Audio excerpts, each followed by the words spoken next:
Aujourd'hui, je vais te révéler quelque chose d'incroyable, ce que personne ne t'a jamais dit sur l'argent, la dopamine et la liberté. Tu penses que l'argent, c'est juste un moyen d'acheter des choses? Détrompe-toi. Il y a un jeu invisible dans ton cerveau qui contrôle ta motivation, tes envies et même ta liberté. Si tu veux comprendre comment sortir de ce cercle, et surtout comment l'islam et la psychologie peuvent t'aider à t'en libérer, reste jusqu'à la fin de cette vidéo. Tu ne verras plus jamais l'argent de la même façon. L'argent n'est pas ce que tu crois. Beaucoup pensent que l'argent, c'est juste un moyen d'échanger, un outil. Mais en réalité, l'argent agit directement sur ton cerveau. Chaque fois que tu gagnes de l'argent, ton cerveau libère de la dopamine, cette molécule de plaisir. Mais attention, cette dopamine peut te rendre dépendant, comme une drogue. Veux-tu savoir pourquoi certaines personnes riches sont toujours insatisfaites? Dans la partie suivante, on va explorer ce mécanisme caché. Dopamine. Plaisir ou piège? Le dopamine est un moteur puissant. Il te pousse à rechercher toujours plus. Mais ce plaisir est-il durable? Non. Le dopamine crée une boucle.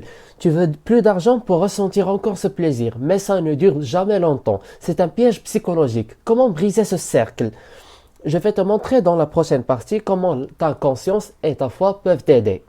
La liberté financière, c'est d'abord mental. La vraie liberté financière ne vient pas du compte bancaire, du compte en banque, mais de la maîtrise de toi-même. C'est apprendre à contrôler cette impulsion de dopamine et à définir ce que signifie la liberté pour toi. L'argent n'est pas une fin, mais un moyen. Et ça que la psychologie entre en jeu.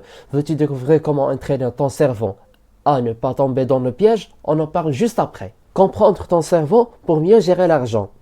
Ton cerveau est programmé pour rechercher la récompense immédiate, ce qui complique la gestion de l'argent. Mais avec la bonne discipline mentale, tu peux réorienter cette énergie. Par exemple, en valorisant l'épargne, la patience et l'investissement à long terme.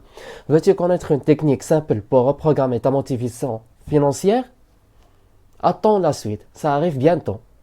L'apport essentiel de l'islam dans la gestion financière. L'islam offre une perspective unique sur l'argent. Il ne condamne pas la richesse, mais insiste sur la modération, la justice et la générosité. Cette relation saine avec l'argent protège ton esprit des excès et du stress. Elle te donne aussi un sens plus profond à ta quête financière. Tu veux savoir comment ces valeurs peuvent transformer ton rapport à l'argent? Reste avec moi. La foi, en particulier la conscience de Dieu. La piété, taqwa, est un antidote puissant à la dépendance à la dopamine. Elle t'aide à garder l'équilibre entre ambition et contentement. Grâce à elle, tu ne cherches plus à accumuler sans fin, mais à utiliser l'argent pour ce qui compte vraiment, ta famille, ta communauté, ta paix intérieure. Veux-tu apprendre un exercice spirituel simple pour renforcer cette foi au quotidien? On y vient tout de suite. Je te donne un exercice pratique. Gérer ton argent et ta dopamine. Voici un exercice à faire chaque jour. Avant chaque achat ou dépense, pose-toi cette question. Est-ce que cet achat va m'apporter une vraie valeur durable ou est-ce juste un plaisir temporaire? Mais aussi un temps de réflexion avant toute dépense importante. Cela te permet de rompre la chaîne impulsive créée par la dopamine. Tu veux un dernier conseil pour mettre tout cela en pratique dans ta vie? C'est dans la dernière partie. Pour résumer, l'argent agit sur ton cerveau via la dopamine, qui peut être un piège ou un moteur. La liberté financière commence par une maîtrise mentale et spirituelle. L'islam t'offre des valeurs précieuses pour gérer cette relation avec sagesse. La foi et la discipline t'aident à te libérer de la dépense à l'argent.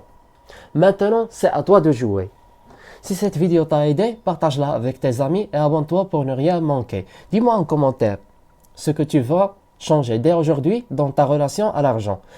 Et je m'interroge, comment es-tu intéressé à ce contenu sans que tu watches les vidéos précédentes dont on parle de la liberté financière, de la finance islamique et de la psychologie moderne?